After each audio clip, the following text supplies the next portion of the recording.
হিন্দুত্ব রাজনীতি কতটা প্রভাব ফেলবে সেই নিয়েই আজকে আলোচনা। কেন পশ্চিমবঙ্গ এমন একটা রাজ্য যেখানে ভারতবর্ষের অন্যান্য স্টেটে বিজেপি হিন্দুত্ব রাজনীতি করে সফল হলেও পশ্চিমবঙ্গের মাটিতে যেন কিছুতেই সেভাবে সাফল্য পাচ্ছে না। এর কারণ কি? এর কারণ বিশ্লেষণ করতে গেলে আমাদেরকে অবশ্যই বুঝতে হবে যে হিন্দুত্ব যে একটা অনুভূতি, যে ধর্মবোধ, সেটা ভারতবর্ষের অন্যান্য প্রান্ত থেকে এই পশ্চিমবঙ্গে কোথাও যেন একটু ডিফারেন্ট। কীরকম? আজকে উত্তরপ্রদেশের হিন্দু বা মধ্যপ্রদেশের বা রাজস্থানের হিন্দু বা ত্রিপুরার হিন্দু যদি আপনি দেখেন, তার যে নেচারগতভাবে পশ্চিমবঙ্গের সঙ্গে অনেক বেশি পার্থক্য রয়েছে। পশ্চিমবঙ্গের মধ্যে যে হিন্দুত্ব যে বোধ, যেই পারসেপশন, সেখানে কোথাও গিয়ে উত্তরপ্রদেশ বা মধ্যপ্রদেশ বা এই সমস্ত যে হিন্দি বলা হয় সেখান থেকে অনেক আলাদা। আজকে একটা উদাহরণ দিলে বুঝতে পারবেন, যখন নবরাত্রি হয়, যখন সপ্তমী থেকে নবমী দশমী অবধি যেই একটা সেলিব্রেশন হয়, আপনি অন্যান্য সমস্ত জায়গায় হিন্দুরা কিন্তু ম্যাক্সিমাম জায়গাতে তারা নিরামিষ খেয়ে থাকে, কিন্তু পশ্চিমবঙ্গে হিন্দুরা কিন্তু আমিষ ভোজী। অর্থাৎ কোথাও গিয়ে এই নেচারগত পার্থক্য বিজেপিকে কিছুতেই সাফল্য আনতে দিচ্ছে না। তারা হিন্দুত্ব করছে, তারা চেষ্টা করছে যে মুসলমানের যে 30% ভোটটাকে বাদ দিয়ে 70% হিন্দুরা যদি এক কাট্টা হয়ে যদি বিজেপিকে ভোট দেয়, তাহলে বিজেপি উইন করবে এবং সরকার পরিবর্তন করতে সক্ষম হবে। কিন্তু এটা দুরাশাই রয়ে যাচ্ছে। কেন? তার একটা বড় কারণ হচ্ছে যে পশ্চিমবঙ্গে কিছুতেই হিন্দু মুসলমানকে ওরকমকে পোলারাইজ করা সম্ভব নয়।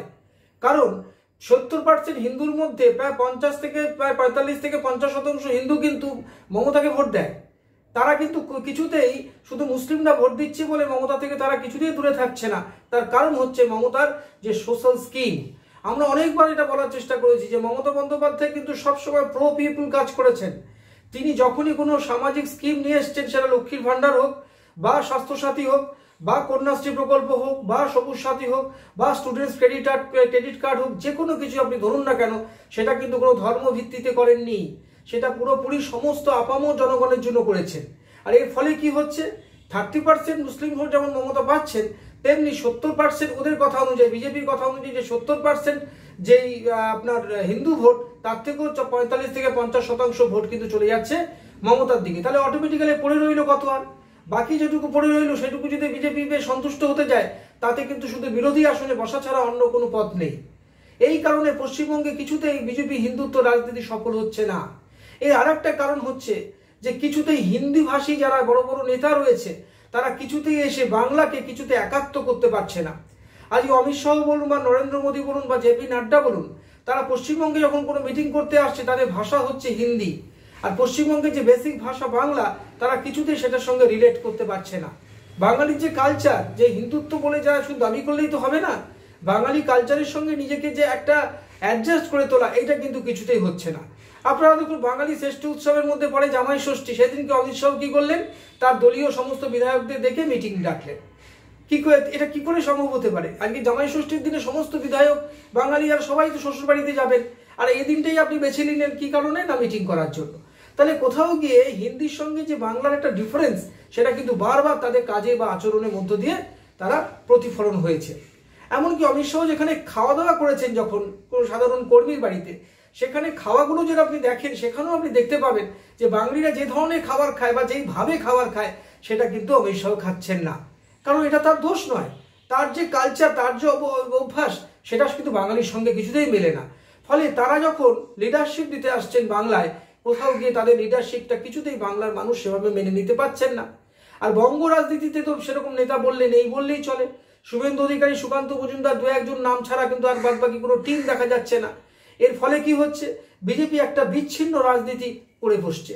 শুভেন্দু অধিকারী এক ধরনের রাজনীতি করছেন, দিলীপ ঘোষ এক ধরনের রাজনীতি করছেন, সুকান্ত মজুমদার এক ধরনের রাজনীতি করছেন, শ্রমিক ভট্টাচার্য শুধুমাত্র বিবৃতি দেন, উনি কোনো মাঠে ঘাটে দেখা যায় না, এবং সৌমিত্র খাও শুধু কখনো কখনো হঠাৎ করে মিডিয়ার সামনে কিছু বলেন, তাকেও একটা জেনারেল ওয়ার্কের মধ্যে দেখা যাচ্ছে না।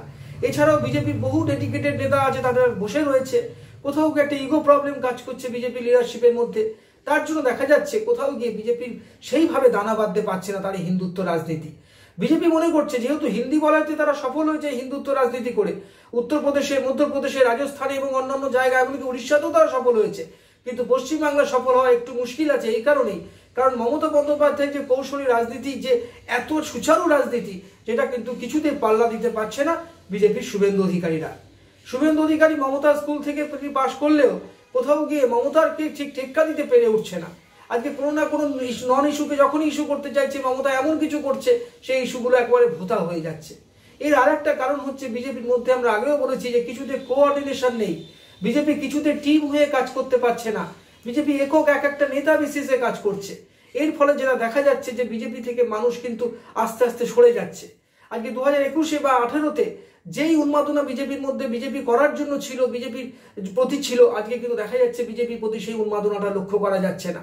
এমনকি কোথাও গিয়ে বিজেপির সেই যে একটা অ্যাজ এ হোল, এমনকি মিঠুন চক্রবর্তী মতন যখন ফিল্মস্টারকেও তারা নামাচ্ছে, তাকে দেখার জন্য হয়তো ভিড় হচ্ছে, কিন্তু ভোট বাক্সে কিন্তু তার কোনো প্রতিফলন চোখে পড়ছে না। এর একমাত্র কারণ হচ্ছে বিজেপি শুধু হিন্দুত্ব রাজনীতি করলে চলবে না, বিজেপিকে রুটি কাপড়া আর মকান এবং যে সংগঠনের রাজনীতি এবং যে উন্নয়নের রাজনীতি বিজেপিকে করতে হবে, তবেই হয়তো বিজেপি একদিন সফল হলেও হতে পারে। তবে সেই দিন অনেক দেরি, আপনাদের অপেক্ষা করতে হবে।